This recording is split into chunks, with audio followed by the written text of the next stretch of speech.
தேவ பிள்ளைகளை ஒன்றை நன்றாய் புரிந்து கொள்ளுங்கள். கர்த்தர் அனுமதிக்கிறதும் கர்த்தர் அனுமதிக்காததும் நம்ம லைஃப்லயே திரும்பி பார்க்கணும். நீங்க மோர்தேக்காய் வாழ்க்கையில பாருங்க. மோர்தேக்காய்க்கு தூக்கு மரத்தை செய்ய கர்த்தர் அனுமதித்தார். ஆனால் மோர்தேக்காயை தூக்கிலே போட கர்த்தர் அனுமதிக்கவில்லை. யோசேப்பை குழியிலே தூக்கி போட கர்த்தர் அனுமதித்தார். ஆனால் அந்த குழியை மூடி போட கர்த்தர் அனுமதிக்கவில்லை.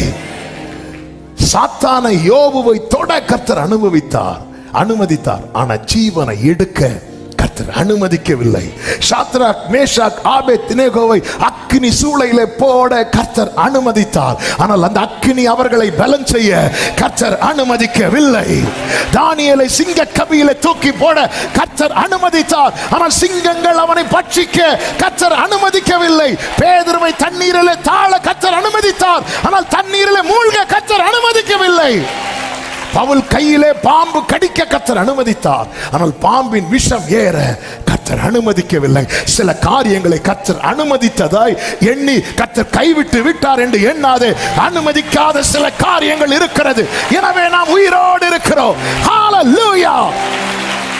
சில காரியங்களை அனுமதித்தது உண்மை. ஆனால் அதே நேரத்தில் அவர் அனுமதிக்காத காரியம் இருக்கிறது. அதை தான் யோபு கிட்ட சொன்னார். சமுத்திரம் எழுந்து வரும்போது அதை மணலினாலே எல்லையை போட்டவர் யார்? இவ்வளவு பெரிய சமுத்திரத்துக்கு நான் ஒரு எல்லையை போட்டு இருப்பேன் என்றால், யோபுவே, உன் வாழ்க்கையில சிலதை அனுமதித்தது உண்மை.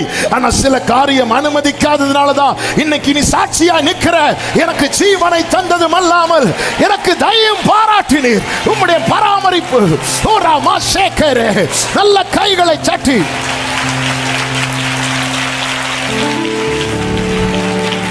அனுமதித்ததெல்லாம். அதே நேரத்தில் கர்த்தர் இந்த அனுமதித்த அத்தனையும் பாருங்க, எல்லாமே நன்மையா மாறிச்சு. எல்லாமே நன்மையா மாறிச்சு. ஆமான் தூக்கு மரம் செய்விக்க கர்த்தர் அனுமதித்ததுனால ஆமான ஈஸியா தூக்குல போட முடிஞ்சது.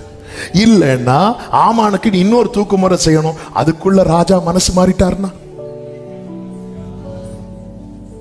அதுக்குள்ள ராஜா என்ன இருந்தாலும் அந்த ஆமானால ராஜாவுக்கு நிறைய நன்மை நடந்திருக்கு. திடீர்னு ஒரு கோபத்துல அதுக்குள்ள ராஜாவே, நான் ராணி கிட்ட தப்பா போகல ராஜாவே, நான் இப்படி பேசதான் போனேன். அதுக்குள்ள மனம் மாறிட்டாருன்னா என் ஆண்டவருடைய செயல் தூக்கு முறை செய்ய பல நேரத்தில் சத்ரு நாள் குறிச்சிருக்கிறான்ல, அன்னைக்கு மாறுதல் நடக்க போகும். அன்னைக்கு மரணம் அல்ல, அன்னைக்கு மாறுதல்.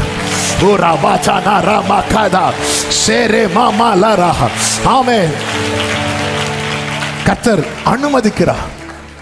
குழியில தூக்கி போட அனுமதித்தார். இந்த குழியில தூக்கி போட்டதுக்கு அப்புறம் தான் சகோதரர்களுள்ள டிஸ்கஷன் நடக்கு. ஆமே ஆமே. என்ன டிஸ்கஷன் தெரியுமா? இவனை எகிப்தியருக்கு வித்திரலாம். இல்லைன்னா யாக்கோபு யோசேப்பு அனுப்பி இருக்க மாட்டார். அங்க கொண்டு போகப்பட்டான். அங்க அனுப்பினார் என்று பைபிள்ல இருக்கு. கர்த்தர் அனுமதித்தது நன்மைக்கு. ஆமென். யோபுவை சாத்தான தொட அனுமதித்தார். எதுக்கு தெரியுமா? ஆமென். இழந்த எல்லாத்தையும் கர்த்தர் 2 தரையா. இன்னைக்கு கர்த்தர் தொட அனுமதிக்கிறார்னா, நீங்க அடுத்து யோபு லைஃப்ல பாத்தீங்கன்னா தெரியும், 4 தலைமுறையை பார்க்கிறான். அந்த பிரச்சனை அதுக்கப்புறம் யோபு லைஃப்ல வரல. இன்னைக்கு சத்துரு கை வைக்க கர்த்தர் அனுமதிக்கிறார்னா எதுக்கு தெரியுமா? இனி அவன் உங்க எல்லை பக்கமே